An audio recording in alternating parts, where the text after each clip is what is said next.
Bueno, si os parece, vamos a ir empezando. Empezamos con el segundo bloque de comunicaciones. Y la primera comunicación es La fuerza del agua, presentada por Cristina García, Camilo Blanco y Nuria Freire.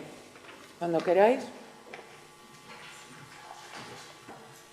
Bueno, buenas tardes.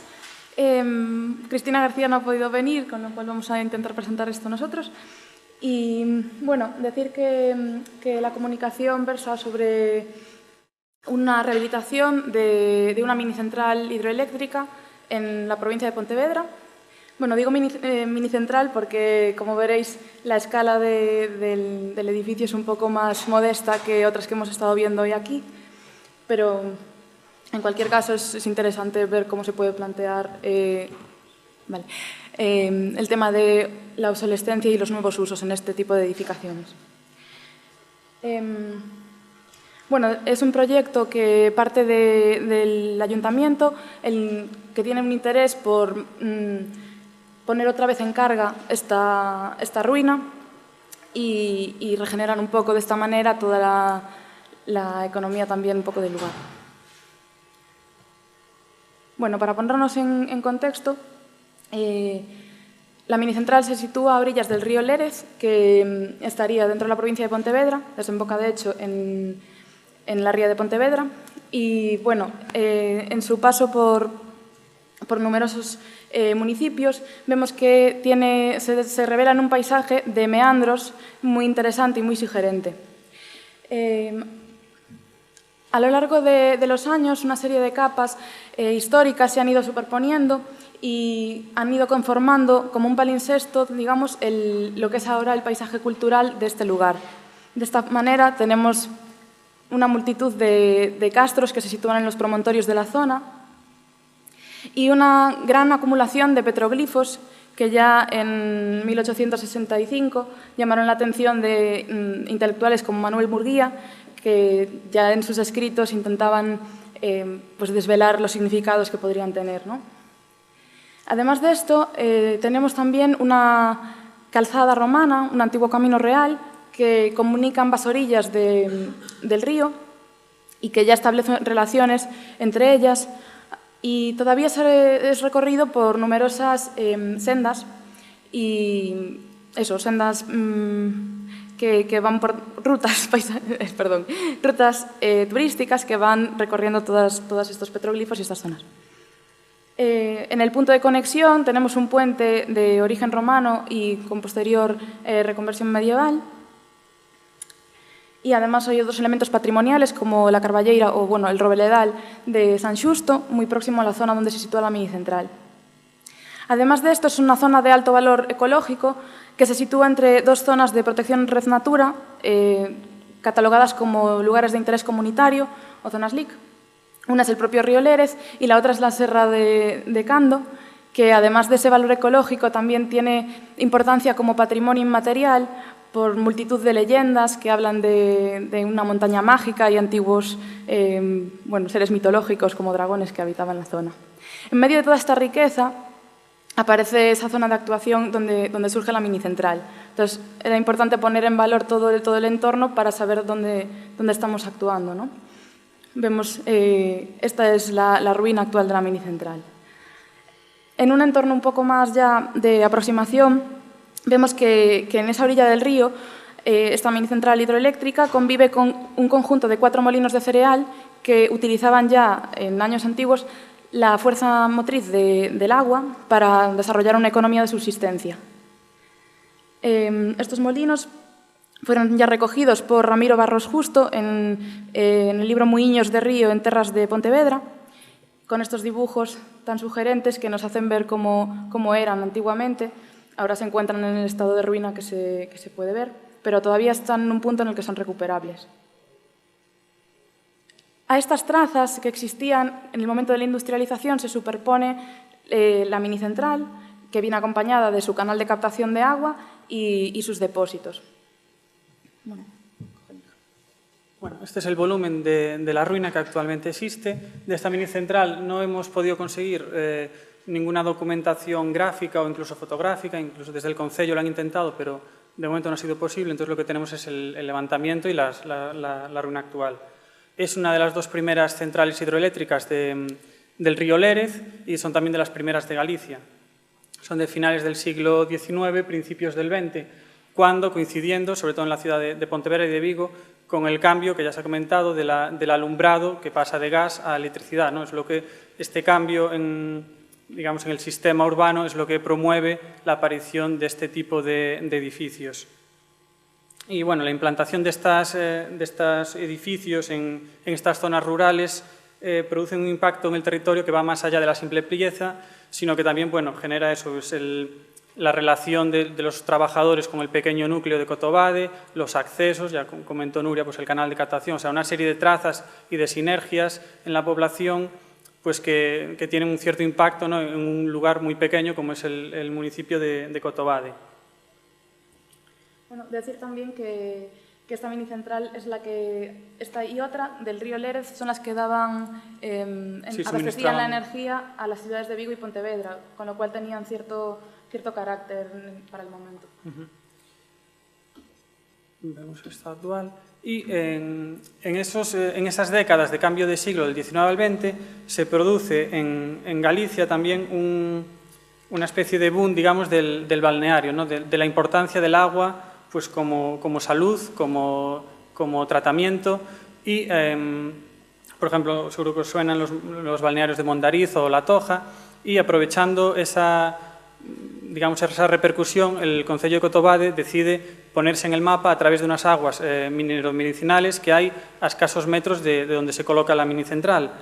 Y, pues eso, a principios de siglo, el cura de Cotobade, García Senra, decide construir las primeras pilas para tratamientos que poco a poco se van modernizando y coinciden, ¿no?, el auge de este pequeño centro de aguas termales con el auge del funcionamiento de la minicentral, que a partir, después de la guerra, con la medicina oficial, digamos, deja de lado la hidroterapia y cae en declive, y a su mismo tiempo la minicentral, a partir de los años 70, se construye otra, aguas abajo, y queda también en desuso. Tenemos documentación de la época que recoge pues, las propiedades que aún hoy en día son recomendadas por parte de los médicos de las aguas de mineromedicinales de San Xusto, la fabricación de jabones, que era muy importante, y tiene cierta importancia porque creaba una pequeña economía de turismo. Se tiene recogido que venían unas 400 personas al año a tratarse y quedaban en posadas de Cotobade y bajaban hasta la zona de la minicentral, que es la zona también de las aguas mineromedicinales. Ahora va a explicar Nuria la estrategia de rehabilitación. Tan solo decir que este edificio no tiene ningún tipo de protección por parte del Concello, del Ayuntamiento, no está recogida en el plan general como bien, o sea, ni está catalogado ni tiene ningún tipo de protección.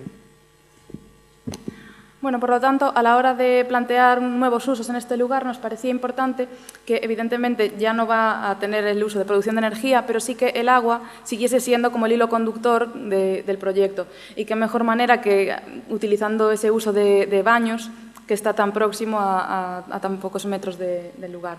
La minicentral vemos que, en el contexto, ocupa un punto clave en un estrechamiento del territorio entre dos elementos importantes. Por un lado, los baños de San Xusto y, por otro lado, el conjunto de molinos. Los baños de San Xusto, además, se comunican con la Carballeira, con el Robledal, que ya mencioné antes, y los molinos se comunican con la calzada empedrada. Entonces, la minicentral aquí, en este punto, es como una rótula, como un elemento que puede bien ser de comunicación o bien de corte total en función de cómo se intervenga en ella. Esta es la vista de la ruina actualmente y nos parecía muy sugerente esa secuencia de pórticos que se van continuando y ese pasaje. Y nos parecía muy importante que la intervención mantuviera ese pasaje para seguir manteniendo esas conexiones que nos parecen tan importantes a nivel territorial. Aquí vemos el pasaje y, a nivel de programa, pues parecía fundamental darle peso a esas aguas sulfurofluoradas que hay a escasos metros de la minicentral, y también compaginarlo con un uso cultural por parte de vecinos y posibles visitantes de lo que es ahora el esqueleto del edificio. Entonces, partiendo de ese pasaje que atraviesa y que permite la comunicación entre las distintas partes del entorno, en el margen, o sea, en el lado opuesto hacia el río, tenemos un programa a menudo pues, de vestuarios, de servicios que pueden ser empleados para la gente que va a los baños exteriores. Tenemos zonas, espacios multifuncionales que también se tiene previsto que se cuente la historia de la minicentral y no solo del edificio en sí, sino la historia pues, de la energía, en este caso relativa a la ciudad de Pontevedra, que es la ciudad a la que servía esta minicentral. Y la zona de baños, claro, está pensado no como un balneario al uso, sino como una zona, digamos, de baños individuales. Por un tema, para empezar, de gestión, de sostenibilidad, será baños de una persona, no es una piscina, y es con agua sulfurofluorada que emana de ese entorno.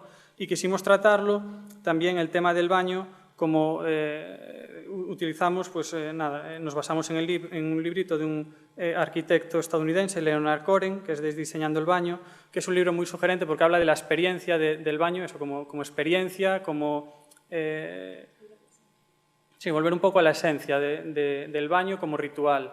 Y entonces, bueno, por ejemplo, las zonas de salida de aguas, donde ya después de las turbinas emanaban hacia el río, pues se recuperan con una zona de chorros también, pues eso, individuales, buscando también el efecto de la luz y tratando pues, la persistencia con la menor modificación posible.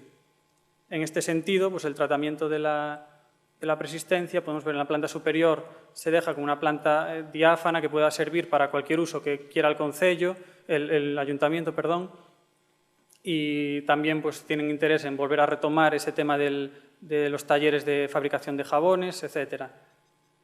Y con respecto claro, la ruina se encuentra en un estado pues, bastante mal. Eso sí, todos los elementos que se conservan de estructura, como una viga cercha bastante interesante, otros elementos de revestimiento, nos parece pues, que no hay otro modo que no sea el conservarlos y potenciarlos en la propuesta. También, por citar una obra que nos parece interesante, es la de David Chipperfield en el Neues Museum de Berlín, el tratamiento de la ruina, ¿no? Cómo mapea, cómo dibujan esas ruinas, los restos de los revestimientos y cómo ese dibujo después se traslada al proyecto como una manera eso, de respetar el carácter industrial del edificio y que la intervención, el programa, tenga el mínimo impacto digamos, visual, ¿no? en esos nuevos espacios. Bueno, y finalmente decir que con el pretexto de la recuperación de este elemento se busca también un poco la reactivación de esa pequeña economía turística, de las rutas turísticas por toda la zona, de petroglifos, etc. Y la vuelta otra vez de esa relación entre ambas orillas del río. En este caso, nos parecía interesante impulsar la redacción de un pacto por el paisaje, que es el equivalente en la Ley Gallega del Paisaje a las cartas catalanas o francesas, y sería un documento en el que los distintos agentes o los distintos concellos que al final están conformando, ayuntamientos, perdón, que están conformando esta unidad de paisaje, que al final es la cuenca del río Lérez, en esta zona de meandros, pues que se comprometan un poco a la gestión, a la ordenación y a la protección de este paisaje de los meandros de Lérez. Bueno, hasta aquí la presentación. Muchas gracias también por haber aceptado la comunicación y por su atención.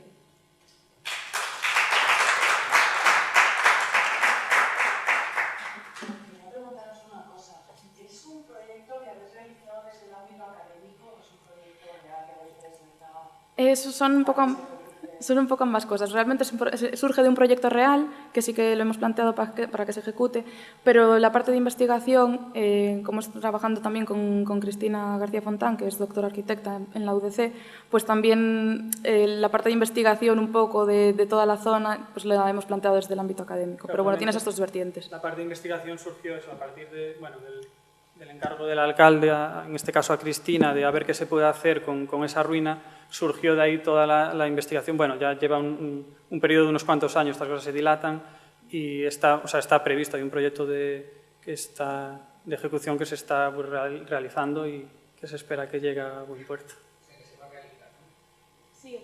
Bueno, en principio sí, porque estas cosas... Es que está muy bien porque además de ser el proyecto se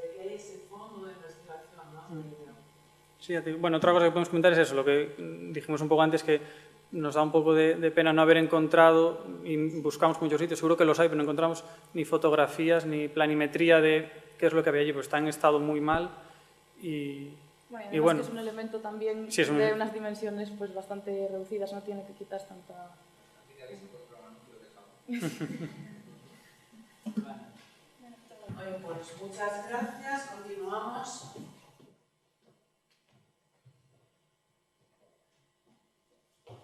Con la intervención de Cristina Tartas sobre gasómetros. ¿Sí? Sí. Muchas gracias. Hola, buenas tardes. Yo os voy a hablar de los gasómetros, que es un tema de energía, pero que es un poco diferente del que hemos visto hasta ahora, porque vamos a hablar sobre el gas.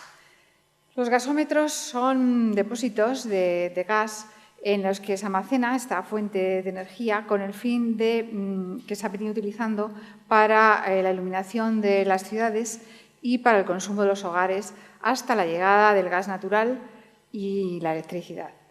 Los gasómetros estaban normalmente vinculados a fábricas de gas. Su presencia son contenedores de un gran tamaño y su imagen ha estado muy ligada a la que hemos visto esta mañana, la primera revolución industrial. Se podría decir que los gasómetros son incluso emblemas de esta primera revolución industrial. La obsolescencia del carbón como materia prima ha provocado que estos contenedores hayan resultado también elementos superfluos. Pero, sin embargo, su memoria, la memoria del paisaje y en el paisaje urbano y rural, ha demostrado ser tremendamente importante. Un recorrido por su pasado, su presente y su futuro nos dará un poco las claves de esta peculiar memoria, que yo creo que, a diferencia de otros elementos industriales, no ha estado nunca en discusión. Los gasómetros son estructuras apreciadas socialmente, como veremos. Lo primero que podemos decir sobre los gasómetros es que el término no es en realidad el que se debería, porque no miden el gas, son sencillamente almacenes de gas. Lo que ocurre es que William Murdoch, el inventor, el que desarrolló el sistema de iluminación por gas de las ciudades, les dio ese nombre, y desde entonces este nombre ha sido tremendamente popular y se ha venido usando en todas las lenguas. Curiosamente, en el inglés actualmente no se llaman gasómeter o gasómetros, se llaman gas holder, o sea, sencillamente recipientes de gas, ¿no? La iluminación de las ciudades fue un factor clave en el siglo XIX, porque marcó la diferencia entre las metrópolis, París, Londres o, en este caso, Nueva York, y el resto de ciudades. Esta fue tan importante que, por ejemplo, en una lengua como la española se dice luz en lugar de iluminación, que es un término mucho más técnico, porque realmente, socialmente, el tema de la iluminación fue un invento realmente con una gran acogida.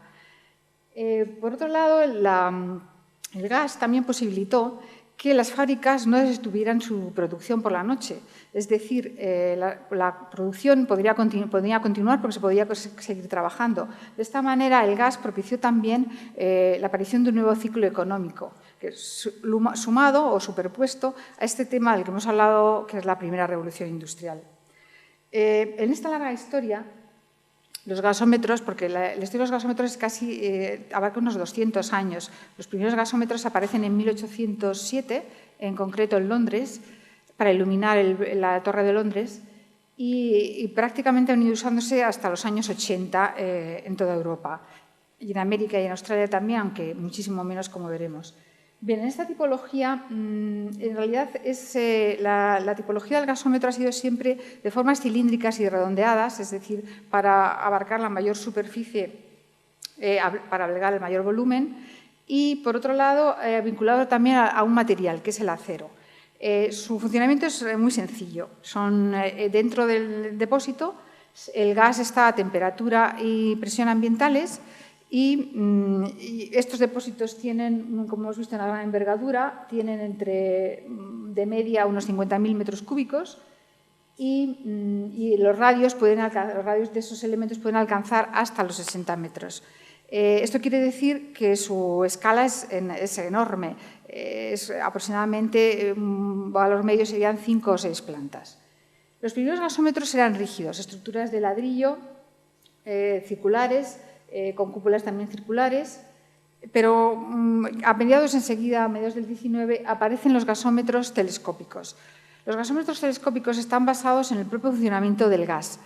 Por la noche, la generación de las fábricas de carbón durante el día produce el gas que se va acumulando en un depósito que bascula sobre un estanque de agua y según esa producción va aumentando, ese depósito va creciendo, es telescópico, desarrollan las paredes, un volumen, y por la noche, cuando el uso desciende, pues va bajando dentro de ese estanque. Entre los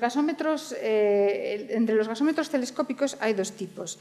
Que es el de paredes telescópicas, que están siempre montados sobre una estructura exterior fija, sobre la que las guías permiten el desarrollo telescópico de las paredes, y luego los de guías helicoidales móviles, que son estos, que no necesitan de esa estructura auxiliar y que se desarrollan como en un telescopio, como en un objetivo telescópico de una cámara, ¿no?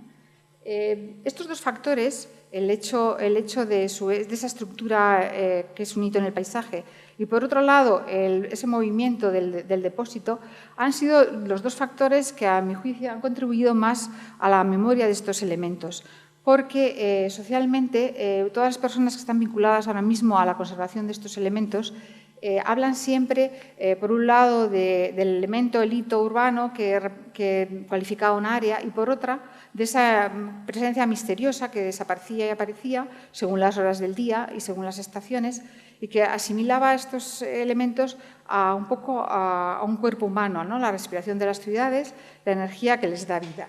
Eso lo voy a contar aquí en un vídeo, a ver si funciona, porque está muy bien representado en esta secuencia.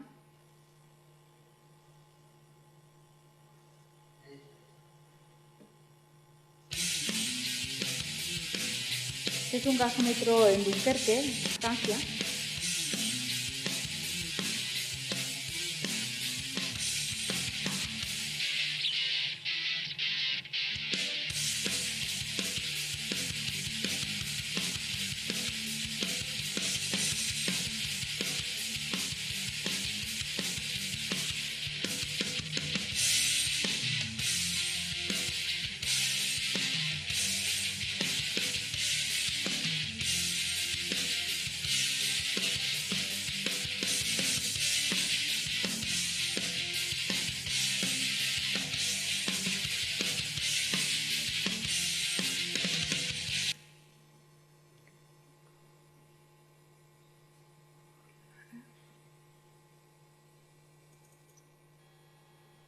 Aquí.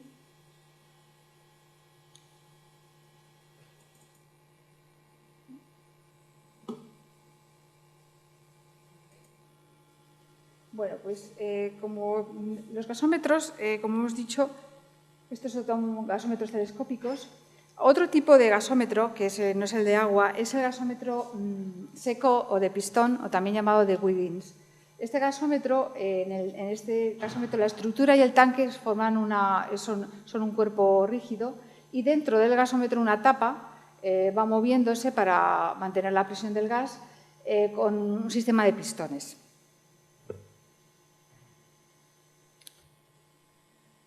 Lo que ha ocurrido con los gasómetros es que el cambio de la tecnología del gas ciudad, es decir, el producido en las fábricas de carbón, al gas natural, que se produce en yacimientos y sencillamente se conduce, ha dado lugar a que estos elementos resulten obsoletos en la actualidad, ¿no? Por otra parte, las redes actuales, que son transnacionales, con sus larguísimos recorridos, permiten que el gas se pueda almacenar en algunos puntos y además que las puntas de consumo puedan perfectamente ser atendidas por esas enormes redes que son, como digo, de dimensiones enormes, ¿no? Los pocos depósitos que se han mantenido son ya de una escala mucho menor y además en muchos casos el gas es almacenado licuado a presión y hace completamente obsoletos los antiguos gasómetros. Esto ha provocado que muchos países, por ejemplo Estados Unidos y Australia, los gasómetros hayan desaparecido hace mucho tiempo porque en estos países la fuente de energía más importante ha sido siempre el petróleo. En Europa, que es donde los gasómetros se han venido utilizando hasta los años 80, la aparición del gas natural hizo que en pocos años hubiera un plan de desmantelamiento general en muchos países. Concretamente en Inglaterra, que es el país que los vio nacer y en el que había más número de estos elementos, el debate por su desaparición ha tenido una especial virulencia, de forma que ese debate ha propiciado que se hayan podido mantener muchos de estos elementos. En concreto, la Victorian Society, que a pesar de su clásico nombre es una defensora acérrima de patrimonio industrial, lideró un movimiento ciudadano por medio de su presidente, que se llama Christopher Costelloe, que dijo, en el caso concreto de los gasómetros, debido a su tamaño y estructura, no pueden ser sino ser hitos en el paisaje. En el mismo Reino Unido, este debate ha llegado a los medios generalistas, la prensa, la televisión, y eso ha contribuido a que ahora mismo en este país haya un listado de gasómetros protegidos. En España, en Europa, en el resto de Europa, estos elementos corren parejos un poco a la suerte del patrimonio industrial en general. En algunos casos están bien aceptados, en otros no tanto, y en España en concreto, como nos ocurre que el patrimonio industrial no es un elemento recogido en la ley, pues según las comunidades autónomas este elemento goza de protección o no. Los ejemplos más relevantes para el futuro han pasado por la consideración de la reconversión de estas infraestructuras en diversos equipamientos residenciales, culturales. Lo más importante en la conservación de los depósitos de gas ha sido muchas veces primero su escala, después su situación en el paisaje y por último su estado de conservación. También, como hemos visto justamente antes, la participación ciudadana que ha permitido que se conserven. Uno de los ejemplos que abre este repaso sobre el futuro de los gasómetros más notables, porque ha sido una experiencia exitosa, fueron los gasómetros de Viena, unos edificios o 4 megaestructuras de ladrillo vinculadas a esa enorme fábrica de gas, construidos justo a principios del siglo XX, y que formaban parte importantísima del perfil de la ciudad de Viena. Estas estructuras que tenían, vamos a ver las dimensiones, tenían entre 50.000 metros cúbicos de capacidad y 60 metros de diámetro, eran, con la tradición vienesa de la edificación residencial, de la vivienda colectiva, fueron abandonados en los años 80, fueron dedicados, se organizó un concurso en el que se invitaron a una serie de firmas internacionales, Nubel, creo recordar, Holzbauer, Koppe-Himmel-Blau, que son unos arquitectos vieneses, para que cada uno de ellos llevara a cabo la rehabilitación de una de las megaestructuras. De forma que el interior, que ahora veremos, con esa gran escala, permite ese desarrollo del edificio residencial. Las 4 torres han devenido un proyecto exitoso en el sentido de que forman ahora una comunidad muy activa, con servicios y elementos comunes, de tal manera que son casi una ciudad dentro de la ciudad de Viena. Otros gasómetros célebres, su belleza, son los debidos a una firma inglesa que se llamaba Cutler & Levesey, que durante los años del siglo XIX construyó un número ingente de gasómetros por toda Inglaterra. Los más célebres, porque estaban situados en Londres, son estos de King Cross, que son de los años, entre el año 50 y el año 80. Estos gasómetros estaban vinculados a la fábrica de gas justo a la estación de St. Pancras, en Londres, y cuando en los años 2000, como consecuencia de la llegada de los yacimientos de gas natural del Mar del Norte, se previó su desmantelamiento, el movimiento ciudadano consiguió que uno de ellos fuera respetado y trasladado junto al Támesis para crear un parque específico para él, que es el llamado King Cross Gas Holder, y los otros tres, que se denominan los siameses, porque están unidos por una espina central, fueron trasladados, y ahora lo veremos al final, a otro lado del Támesis, convertidos también en viviendas. Otro de los gasómetros ingleses célebres era este, que era uno de los gasómetros más grandes de Europa, el East Greenwich Gasometer, o Gas Holder. Estos dos gasómetros que estaban en el puerto de Londres fueron desmantelados con la disculpa de que iba a hacerse en ese solar la cúpula del milenio, y luego pues, se ha perdido sus estructuras.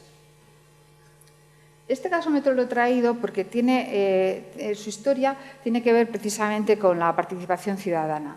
Es un gasómetro que estaba junto al célebre campo de Oval de cricket en Londres y nunca ha pertenecido ni a la sociedad del campo ni ha tenido parte de él. Sin embargo, las transmisiones deportivas formaba parte siempre, claro, de la imagen de ese campo, y por otra parte se ponían en él los anuncios, era el soporte de los anuncios. De forma que en el año 99, con la compañía del gas pretendió desmantelarlo, el barrio se movilizó para evitarlo, incluso la sociedad de cricket. En la actualidad su futuro está asegurado, se ha mantenido y está inmerso en un proceso de ordenación del área que pretende recuperarlo para el barrio. Esto en cuanto a Inglaterra. En cuanto a Alemania, tenemos aquí a Marion, que conoce más, que nos ha hablado esta mañana de la cuenca del Ruhr. Uno de los más célebres gasómetros es el de Oberhausen, porque es un gasómetro enorme. Tiene 117 metros de altura, 60 de diámetro y albergaba 350.000 metros cúbicos de gas. Es un gasómetro de pistón. El sistema no es hidráulico como todos los anteriores, y este gasómetro, que se construyó en los años 20, almacenaba el gas procedente de una serie de fábricas de la zona, a las cuales a su vez suministraba el gas para la iluminación de esas fábricas por la noche. Durante la guerra fue completamente destruido y en el año 49 se volvió a rehabilitar y ha venido usándose hasta los años 80.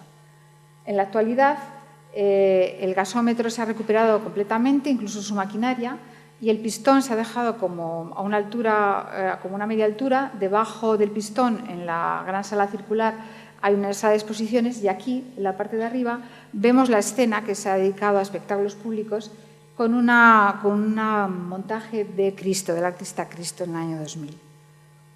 En Alemania los gasómetros están vinculados siempre a equipamiento cultural. En este caso vemos los panómetros de Leipzig. Los panómetros la palabra panómeter viene de la fusión de panorama y gasómetro, porque esta estructura circular se ha utilizado, como en el caso del de Dresde, para exponer pinturas panorámicas sobre exposiciones. En el caso de Leipzig son exposiciones temporales, y en el caso de Dresde un poco la historia de la ciudad. En concreto aquí vemos el tema del bombardeo durante la Segunda Guerra Mundial. En Italia, los gasómetros, el más célebre gasómetro recuperado es el de Roma. El de Roma se ha convertido en el emblema de la Noche Blanca italiana, romana, que es, como sabemos, una celebración cultural que tiene lugar todos los años, y el gasómetro de Roma es un poco el icono de esta celebración cultural. Pero es traído a colación que es el gasómetro de Nápoles, porque hay una ingente documentación sobre él, y además en el gasómetro de Nápoles se da una circunstancia, que su propietaria, la Compañía Napolitana de Gas, es la que ha patrocinado su recuperación como emblema de la fábrica y como un icono en el puerto de Nápoles.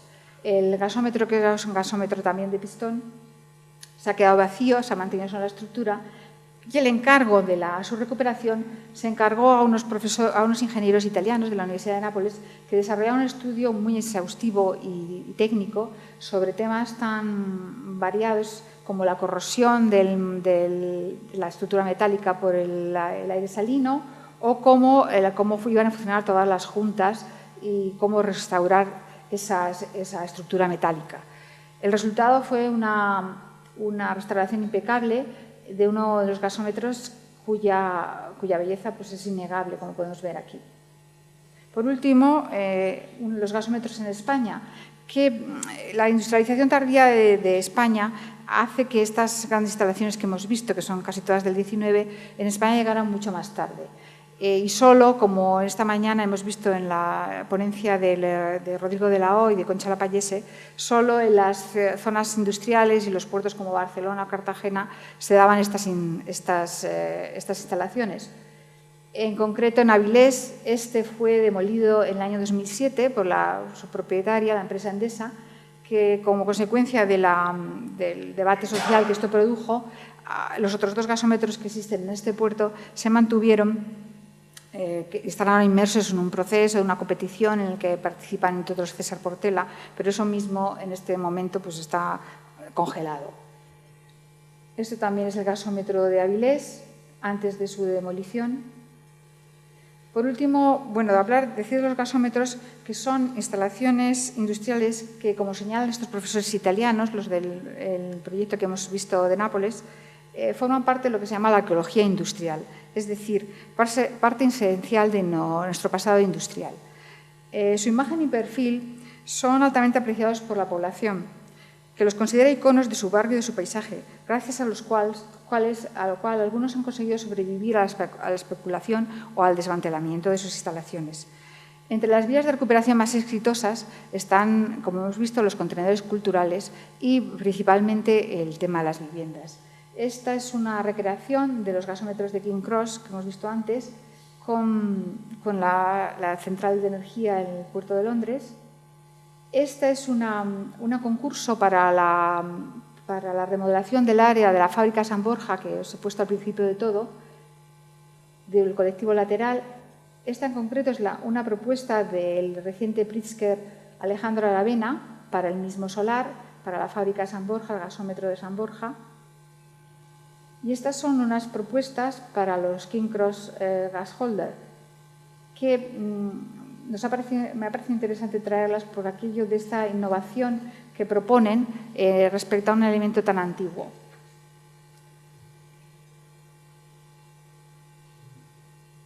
Esto es todo. Gracias.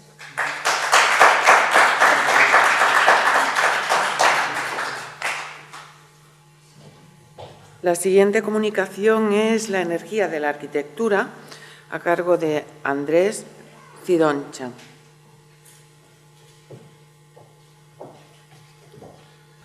Bueno, buenas tardes. Muchas gracias por aceptar mi comunicación. Y quería exponer esta tarde pues, un proyecto que surgió a partir de asistir como público al segundo seminario que es el año pasado. Me quedé impresionado por el tema del patrimonio industrial y desde entonces he intentado interesarme y profundizar más en el tema y decidí participar en este tercer seminario. Cuando leí las bases y el tema a tratar, me llevó mucho tiempo decidirme por el tema a desarrollar y estuve investigando sobre varios proyectos en Madrid, en Europa y sobre todo en España, pero vi muchos ejemplos en los que el patrimonio industrial estaba totalmente abandonado o el patrimonio industrial había sido rehabilitado como edificios contenedores con usos iguales o diferentes a los que se proyectaron. Pero no quería analizar e investigar sobre un proyecto de estos sin más, sino profundizar en un proyecto global de recuperación de un patrimonio mediante una actuación pensada y realizada con una gran sensibilidad hacia la historia, el entorno y los recursos naturales. Siguiendo uno de los ejes temáticos del seminario, y en concreto la arquitectura y energía y la obsolescencia y nuevos usos, me centré en un proyecto de pequeña escala comparado con los ejemplos que hemos visto a lo largo del día, como centrales térmicas o gasómetros, pero no por ello mucho menos interesante, con una conexión entre el patrimonio industrial e infraestructura. Voy a analizar el Museo de Arte Inujima Shinsenso. Es una infraestructura de creación de energía a partir de unos recursos naturales y la reutilización del patrimonio industrial. El proyecto que he analizado se sitúa en el mar interior de Seto, de Japón. Concretamente es la isla Inujima, que es una isla de Okayama.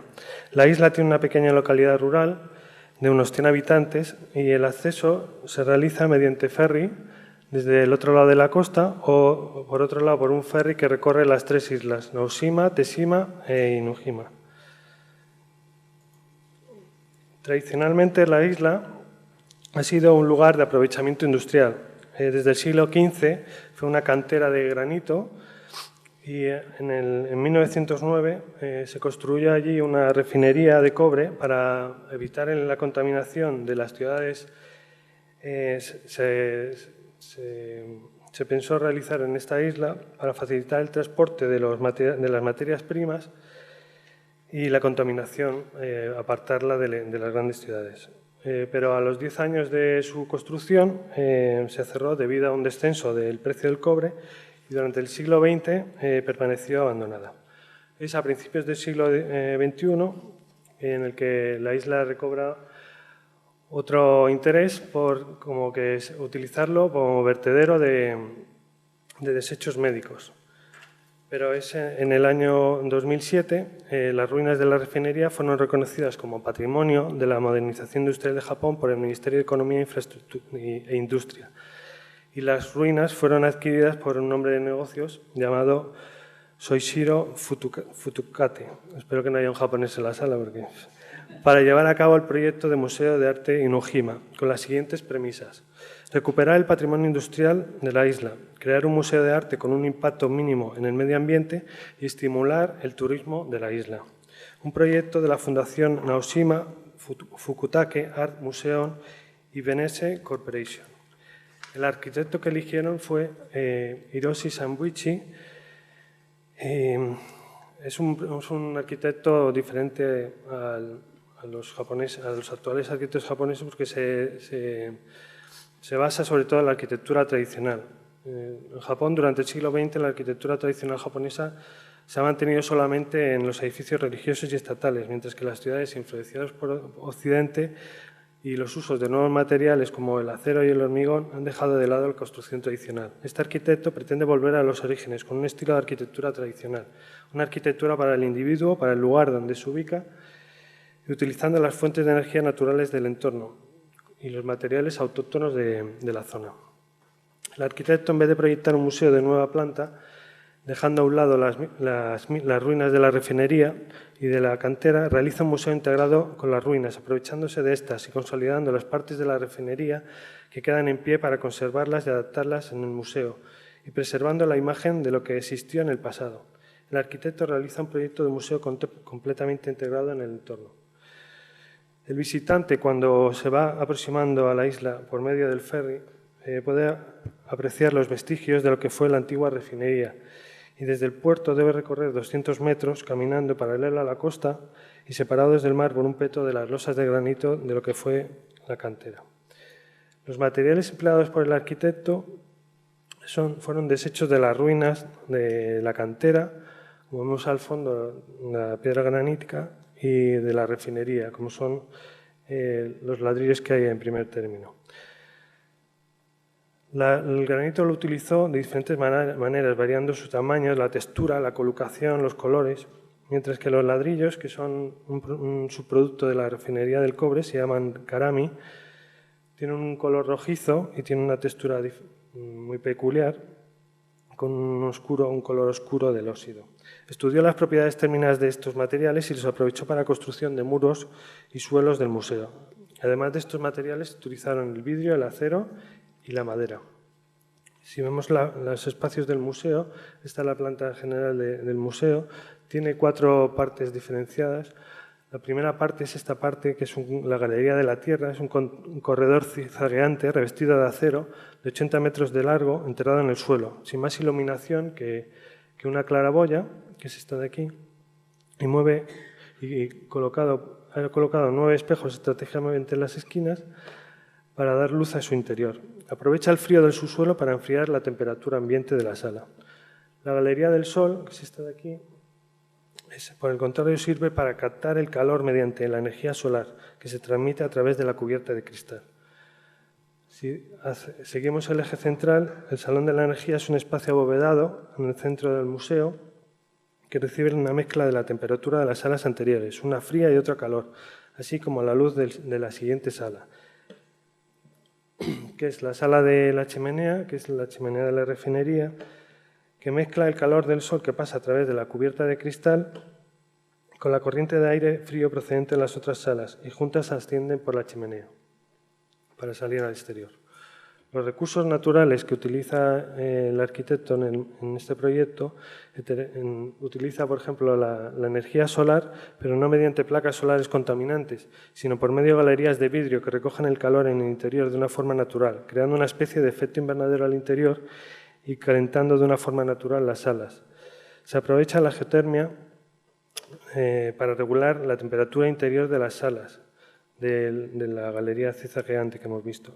La chimenea que en su día se utilizó para la extracción de humos contaminantes, el arquitecto la utiliza de forma de ventilación natural de las salas del museo. Mediante el efecto chimenea la adapta como un mecanismo de control ambiental de regulación de la temperatura interna del museo. El aire aspirado en la parte inferior es expulsado por la parte superior. Para el reciclado de aguas residuales se emplea un sistema de purificación de las aguas mediante el filtrado por medio de plantas y posteriormente sirve para regar y abonar los árboles plantados.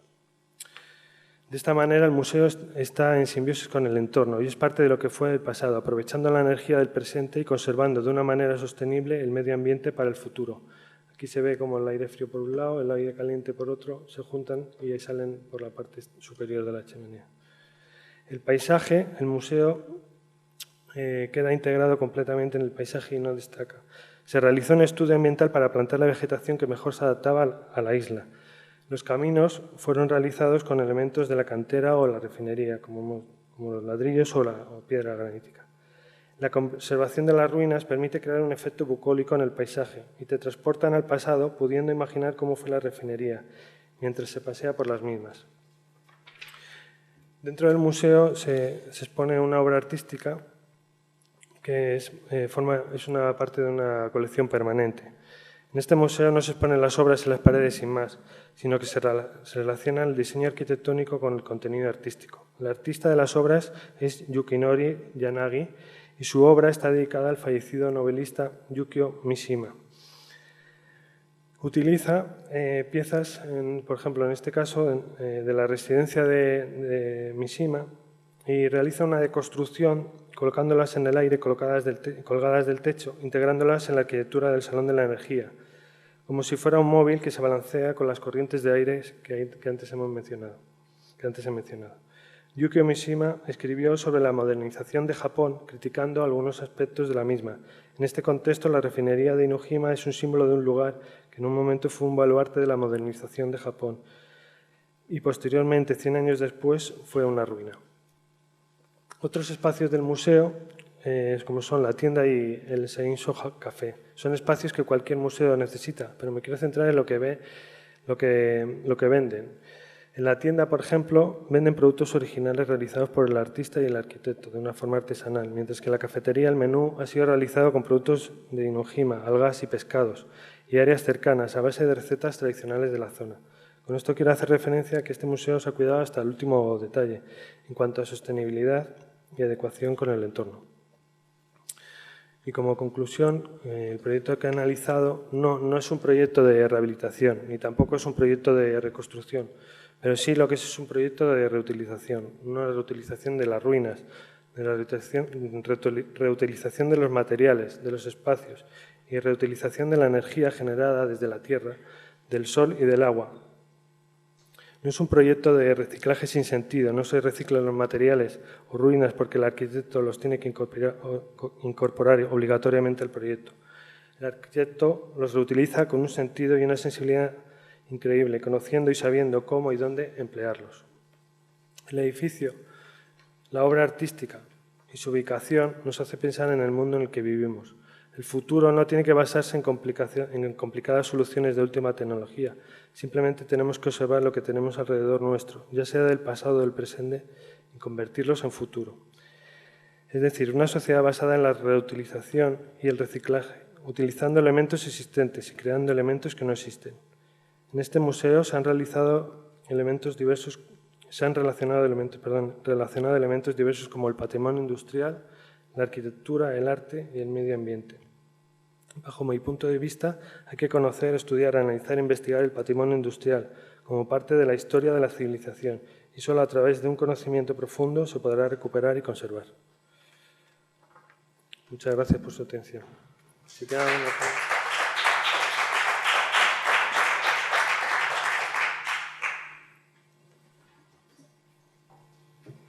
Pues la siguiente comunicación es obsolescencia y valor rememorativo, el acueducto de Segovia, a cargo de Álvaro Álvarez.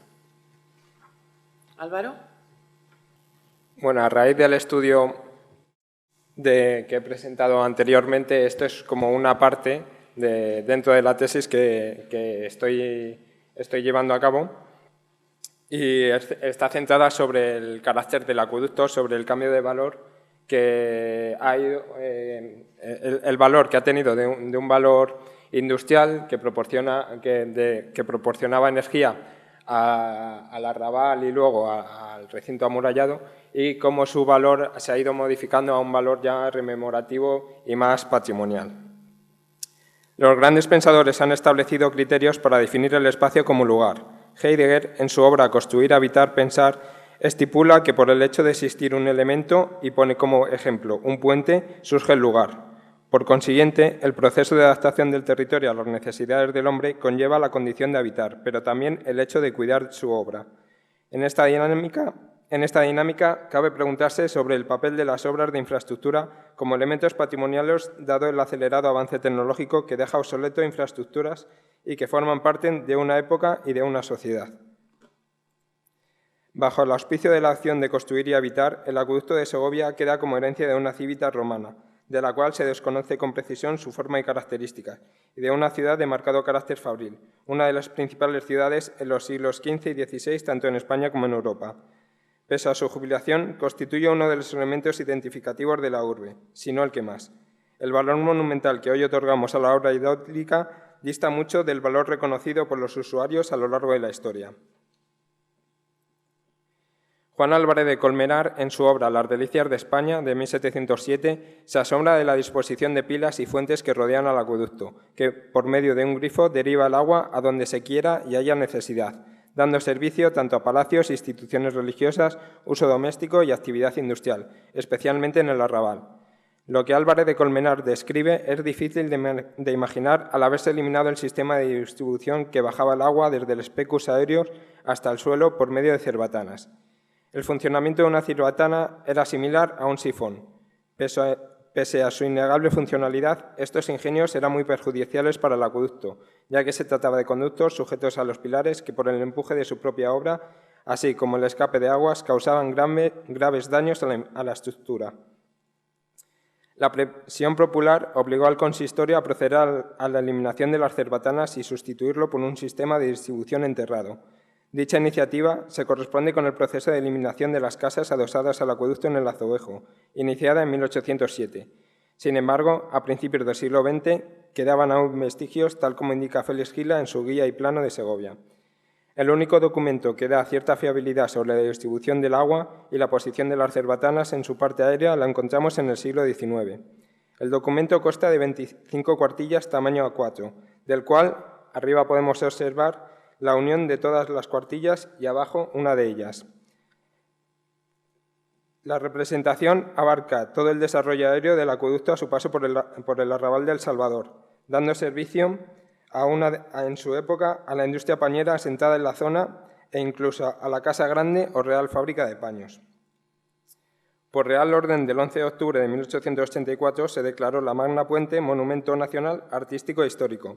La declaración constituye la primera obra de ingeniería civil en obtener la máxima protección concedida por el Estado. Habrá que esperar hasta 1905 para continuar con mayor intensidad la tendencia de protección de obras de ingeniería en el territorio español. El nombramiento conllevó, no obstante, al conflicto antiguo entre el consistorio local y la Academia de San Fernando, ante la necesaria protección, según los académicos, para poner fin a las profanaciones acontecidas al monumento. El Ayuntamiento montó en Colara, dado las constantes medidas y servicios de protección que años atrás, en opinión de Ricardo Villanueva, resaltó al admitir que no se había perdonado gasto ni escatimado trabajo para la mejor conservación y mayor lucimiento del puente a lo largo del tiempo. Un repaso a la normativa del consistorio local puede ofrecer una idea de los criterios de protección de la obra. Frente a la política de embellecimiento y protección de las piedras, la historia reivindica el monumento como obra de infraestructura, es decir, como obra funcional, reconocido así desde el derecho romano hasta las leyes otorgadas por la reina Doña Juana en 1505 para el control de las mercedes de agua. El reconocimiento del acueducto como elemento identificativo de la ciudad obligó al Ayuntamiento a endurecer y ampliar la normativa, en un primer momento dirigido a cuestiones de seguridad y salubridad pública, a mediados del siglo XIX, hasta concretar una normativa, ya en el XX, destinada a colocar el nombre de Segovia a la altura que merece todo pueblo culto. El auge de la protección monumental, tanto de la obra como su entorno, se inauguró en 1941, con la declaración del conjunto parcial de las calles y plazas situadas a lo largo del acueducto, como podemos ver en la imagen, las vistas panorámicas desde el mirador del Postigo del Consuelo, o la delimitación de 300 metros hacia la carretera de Boceguillas. El máximo reconocimiento llegó el 6 de diciembre de 1985. El acueducto y la ciudad antigua de Segovia alcanzan el título de Patrimonio de la Humanidad. Por otra parte, la reciente declaración de reserva de la biosfera de la Sierra de Guadarrama en 2013 se suma a los reconocimientos otorgados hasta el momento, siendo el trazado de la infraestructura hidráulica el nexo entre dos ámbitos reconocidos con el máximo distintivo a nivel internacional. Muy pocos son las construcciones que tienen un nombre tan universalmente conocido, y muy raras son las obras que después de 19 siglos pregonan la grandeza de los que la construyeron, prestando la misma utilidad que el primer día. El abastecimiento de agua en tiempos romanos no era una obligación contenida en las leyes, era una manifestación de beneficencia y poder frente a otros municipios. Con esta expresión de orgullo cívico, la ciudad disfrutaba de un equipamiento que, al mejorar la calidad de vida, la convertía en un modelo de la cultura urbana romana, dotándola de una imagen identitaria. Tal fue la impronta transmitida por la civilización romana que, tras la repoblación en el siglo XI, la imagen arquetípica de las arcadas se convertirá en símbolo de la ciudad, acompañado por un rostro de un doncel, posiblemente como seña de cabeza de la Extremadura castellana. El juego entre protección de la obra hidráulica o la monumentalidad queda patente en la forma de nombrarlo. Frente al término acuaducho o la puente seca, otorgado por los segovianos, el embajador Andrea Navajero lo nombra propiamente como acueducto en 1517. Sin duda, los viajeros europeos elevaron su valoración ante la desaparición paulatina de los análogos acueductos franceses e italianos. No dudan en reseñar que es una construcción útil, motivo por el cual persiste al paso del tiempo y aunque cada piedra de esta obra costase 1.000 pesos, los tiene muy bien ganados. Su continuidad estaba seguro tanto tiempo como Segovia exista, a causa de la inhospitabilidad del Peñón Rocoso. Sin embargo, la aparición del insigne monumento en varias revistas y libros extranjeros reivindicaba su valor patrimonial artístico. Frente a la continuidad de las funciones de abastecimiento, el Ayuntamiento se planteó cortar el suministro de agua y de este modo no poner en riesgo el histórico monumento orgullo de la ciudad. La decisión no se llevó a cabo. Sin embargo, la ciudad empezó a construir con lentitud las nuevas infraestructuras para un suministro de agua acorde a las necesidades de la época, entrando en vigor en 1907. La obra adquirió cierto aire de ociosidad, según Ramón Gómez de la Serna, y supuso el peligro de supervivencia ante la inapropiada jubilación, en palabras de Unamuno. La Comisión Provincial de Monumentos instó al consistorio local a continuar con su función, labor que permaneció hasta mediados del siglo XX. La incuestionable lucha entre función y memoria ha condicionado los criterios de intervención en la obra, hasta acabar predominando sus funciones representativas y patrimoniales. Hasta bien entrado el siglo XIX, el cuerpo aéreo del acueducto constituyó el límite oriental de la ciudad, acompañado a su paso por grandes vacíos interrumpidos por conventos y monasterios, edificaciones que aún persisten a duras penas ocultas entre la masa edilícia. Su imagen pintoresca quedó reflejada en los comentarios de los viajeros. Unos apuestan por demoler todos aquellos elementos que afean las pilas del puente. Otros avalan las construcciones que conforman el espacio urbano al potenciar su imagen, sólido, valiente y atrevido por encima del caserío. Este juego perceptivo y su integración en el ámbito urbano han caracterizado desde antaño las obras hidráulicas, tal como lo hicieron los 15 acueductos de Roma o el acueducto de agua de plata, en Évora, cuyos pilares y arcadas se integran entre las edificaciones.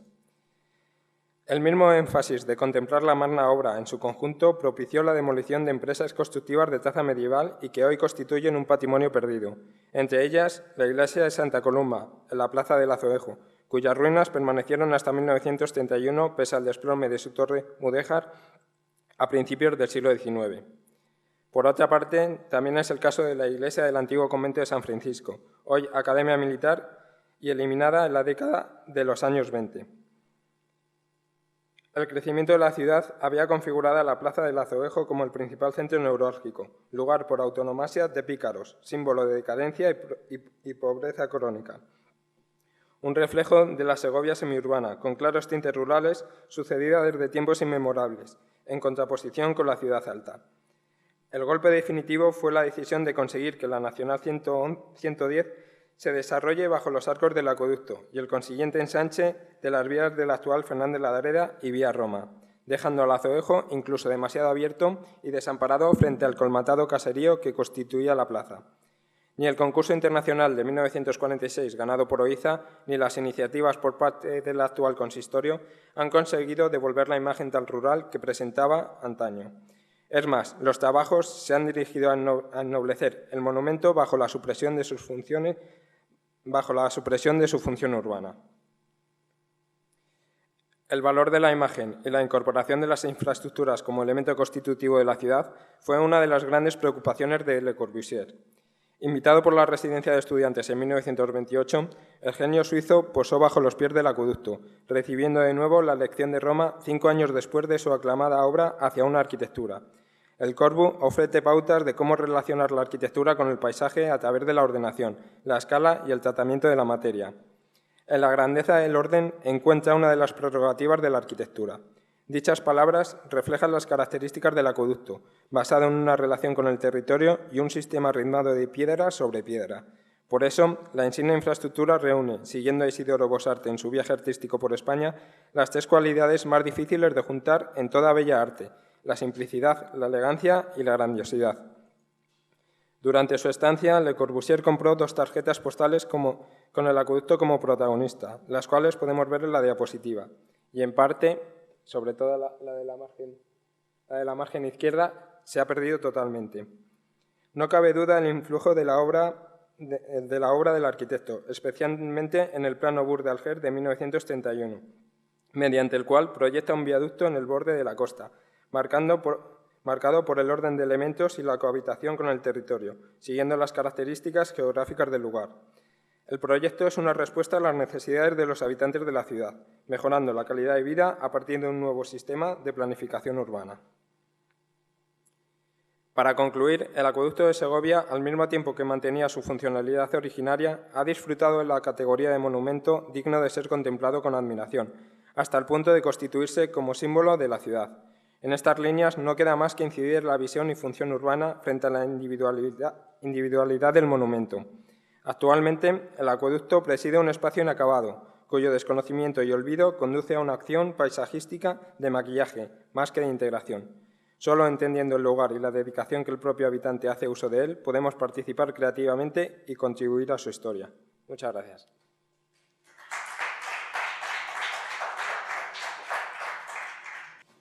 Bueno, pues llegamos a la última comunicación de la tarde, a cargo de Rosa Serra, y es sobre energía termoeléctrica para Barcelona y su área metropolitana.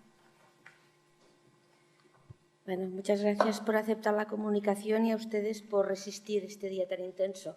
Vamos a cerrar el día con esta exposición de una breve historia de 2 centrales térmicas construidas a pocos metros una de otra en momentos diferentes, pero con un mismo objetivo: alimentar de electricidad el área metropolitana de Barcelona.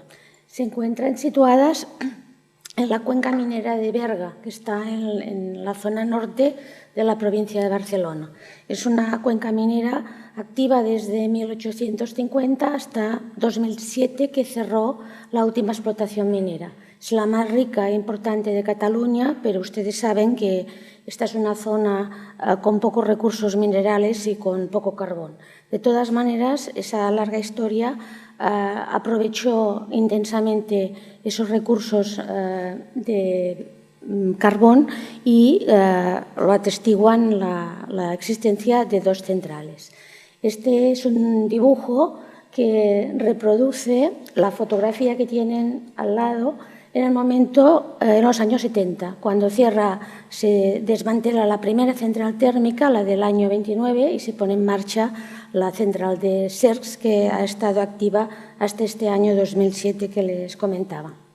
La historia de las dos centrales vinculadas a una mina de carbón que se moderniza especialmente con la llegada de un ingeniero vasco, José Enrique de Olano y Loizaga, que moderniza la explotación y la traslada a una explotación industrial moderna.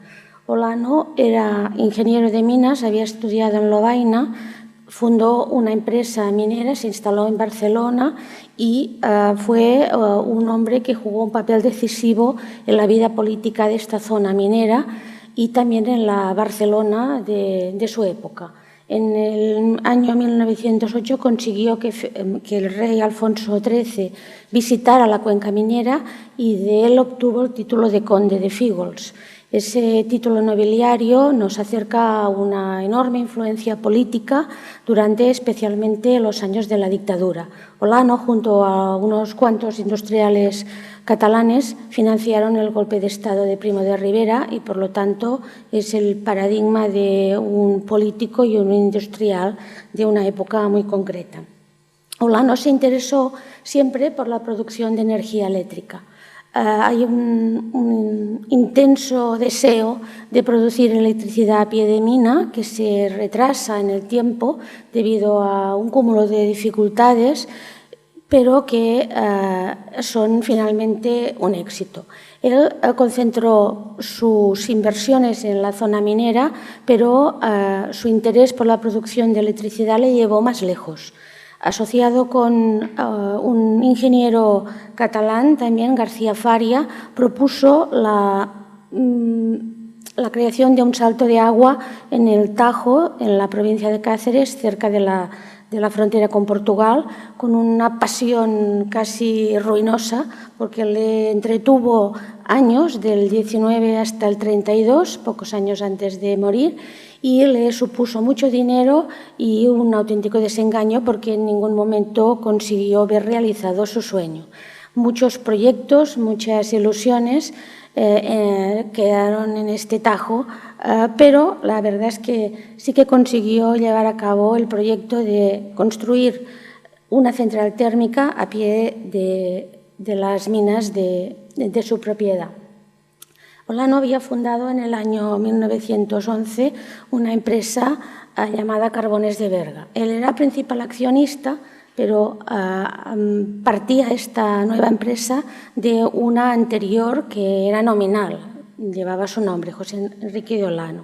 Para poner en marcha esta primera empresa, esa modernización minera, acudió a dos proyectos menores que le permitieron iniciar la modernización de la mina. Construyó una central de gas pobre, aprovechando el carbón que él mismo producía, y adquirió el permiso de construcción de una central hidroeléctrica a partir de un antiguo molino, y con esta central eléctrica alimentó no solamente la ventilación de las minas, de las galerías, que le permitió aumentar considerablemente la explotación, sino también alimentar un lavadero de carbón que era necesario para poder rentabilizar unos lignitos relativamente pobres, unas 5.000 calorías en las capas primeras, pero 3.000 calorías en las capas segundas que también explotaba, y con ese aprovechamiento al máximo del carbón conseguir una empresa muy rentable.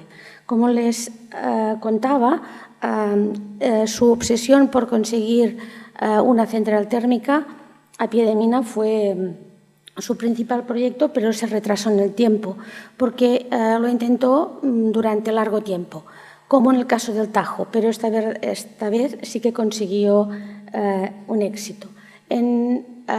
Primero, ahí lo intentó asociado con diferentes empresarios catalanes del sector. Uno de ellos, una persona tan importante como Francisco Cambó, que en los años de entre 19 y 29 había ya creado una gran compañía eléctrica hispanoamericana e invertía en negocios en el continente americano. Pero los contactos con Cambó fracasaron y finalmente Olano se acercó a la gran empresa Barcelona Traction. Una de sus múltiples filiales le proporcionó el capital necesario para sumar a su capital y fundar la primera central térmica de Fígols. Lleva este nombre, que es el nombre que popularmente se ha dado a la cuenca minera, que en realidad es término municipal de Cercs, pero el término vecino es Fígols, es el municipio vecino. Esta central termoeléctrica es una central pensada para aprovechar los lignitos de la cuenca minera y necesaria en un momento en que el área metropolitana de Barcelona exigía una gran cantidad de electricidad. La ciudad estaba abastecida especialmente por Barcelona Traction, la canadenca, y su metrópoli, su entorno industrial necesitaba producción. Por lo tanto, los intereses se sumaron y Olano y una de las filiales de Barcelona Traction empezaron la construcción de la central. La central estaba ubicada a pie de mina, junto al río Llobregat, aprovechaba el agua de un canal industrial que funcionaba desde finales del siglo XIX, abasteciendo de agua a la ciudad de Berga, otro sueño frustrado de modernizar con energía hidráulica esta pequeña ciudad del Prepirineo catalán, y exigió enormes esfuerzos para conseguir un espacio mínimo donde pudiera asentar esta importante construcción. Las fotografías que forman parte del fondo archivístico de FECSA, depositados en el Archivo Nacional de Cataluña, forman parte de un legado de 40.000 imágenes extraordinarias, como las que hemos visto a lo largo del día de hoy. Son una pequeñísima muestra de lo mucho que se aprende consultando archivos fotográficos. La obra exigió el desvío de este canal industrial y la construcción de una central clásica, con los edificios correspondientes a calderas, a turbinas y a generación. Una central que no cumplió con las previsiones iniciales. La empresa propietaria, la Barcelona Traction, pretendía que la central funcionara como máximo 8 meses al año, especialmente en periodos de sequía. Pero la verdad es que desde su puesta en marcha funcionó mucho más de 8 meses antes de la Guerra Civil y después de la Guerra Civil. Sufrió importantes efectos devastadores cuando el ejército republicano cruzó por esta zona en dirección a Francia. Fue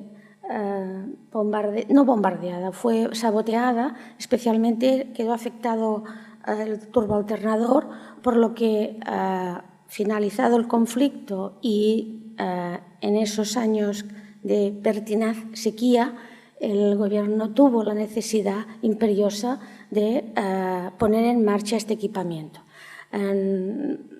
La ciudad de Barcelona no tenía electricidad y la demanda era enorme.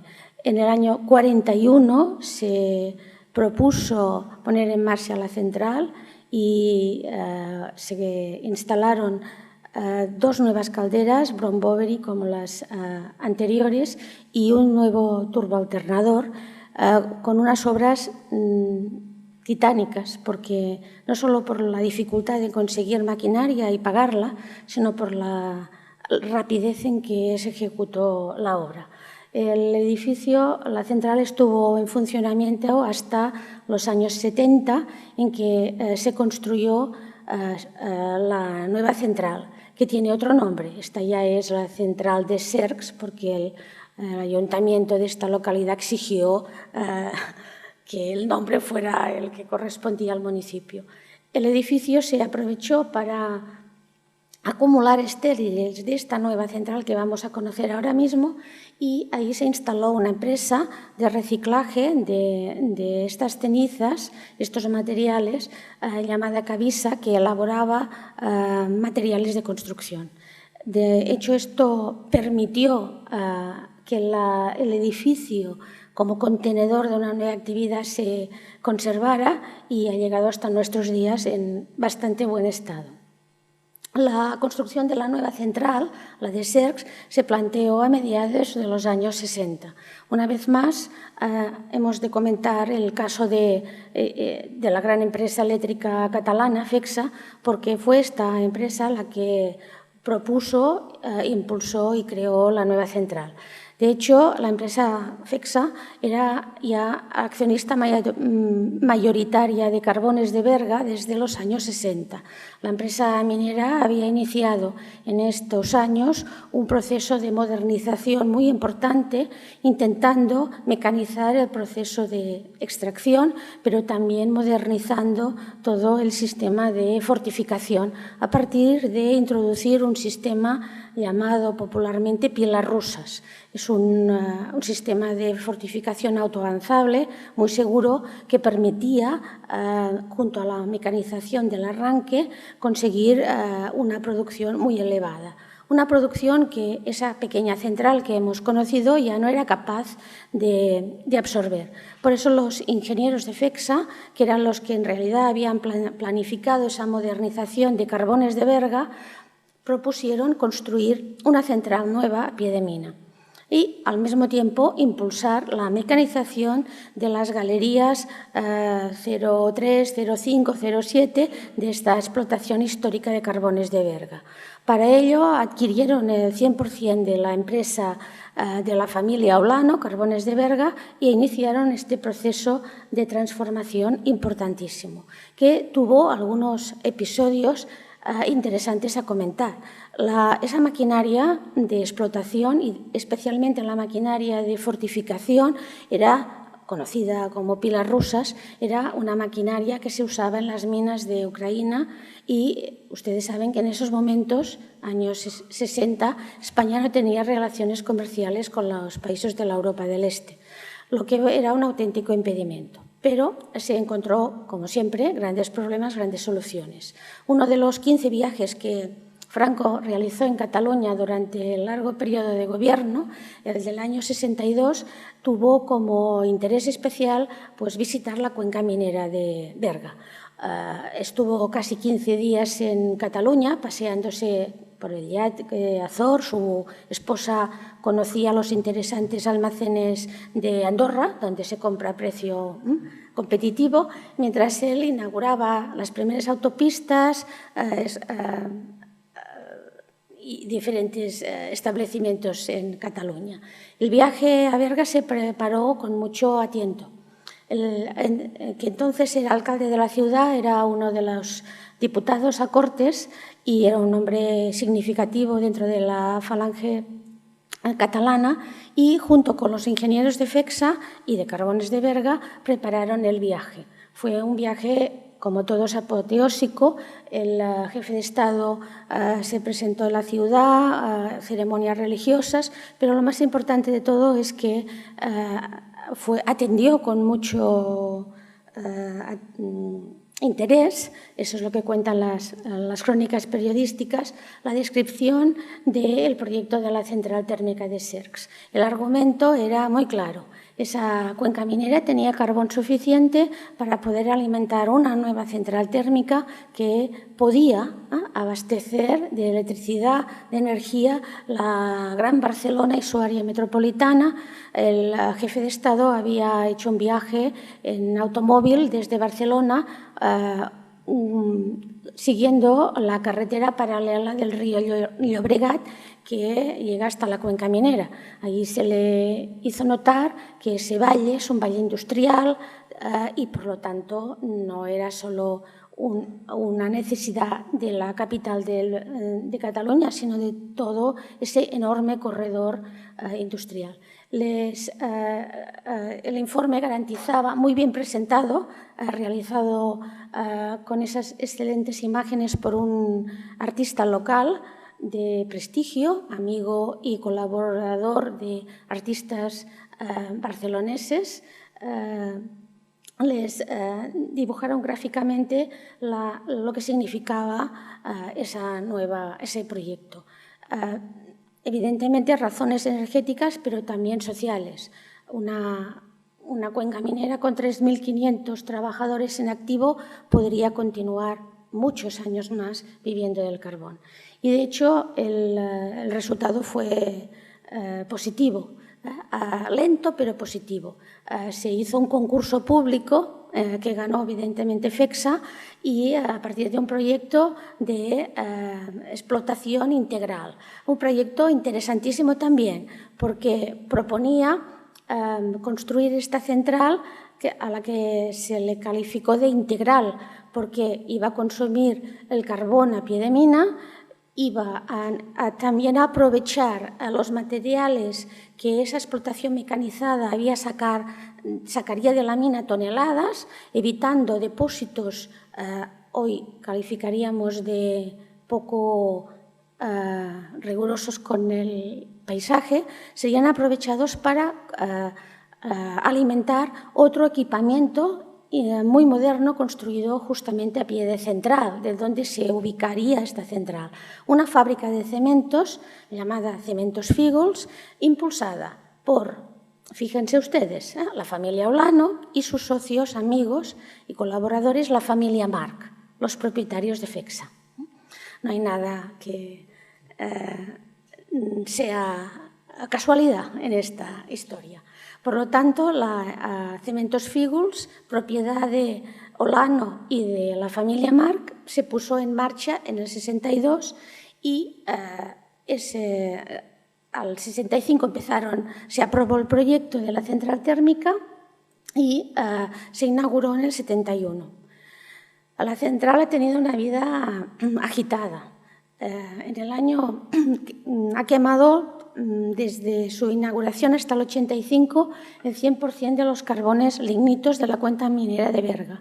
Pero en este año 85 la central fue denunciada en el juzgado de Berga por un grupo ecologista llamado Alternativa Verde, y ese fue el primer juicio medioambiental del Estado español. La central y su director fueron acusados de delito ecológico, multados, y la central fue obligada a incorporar filtros para reducir las emisiones de azufre.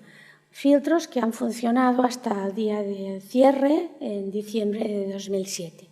Para paliar esos efectos dramáticos de la lluvia ácida, la central empezó a adquirir carbones de importación, especialmente de Sudáfrica. Conseguía limitar los efectos de la lluvia ácida, pero también aumentar el rendimiento de esta instalación que, como la anterior, trabajaba siempre, no solo los días de la pertinaz sequía, que, como ustedes saben, han continuado después del periodo de los primeros años de posguerra. La central térmica de Sers, las dos, la pequeña que queda anulada en medio de un paisaje dominado por esta central del año 71, forman parte de la identidad de un paisaje minero que está casi desaparecido en esta cuenca, porque en el año 89 cerró la actividad de la empresa Carbones de Berga y todo ha ido esfumándose.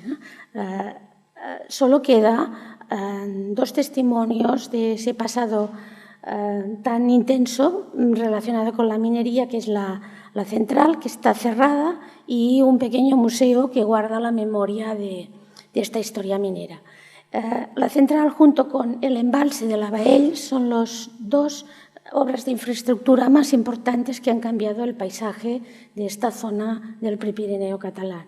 Curiosamente, este embalse no tiene ninguna relación con la construcción de la central.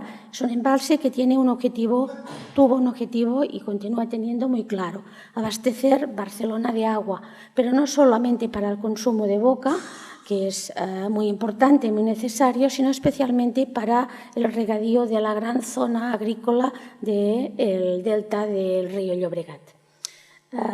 Les dejo pues que vayan a casa y a descansar y mañana continuaremos. Muchas gracias.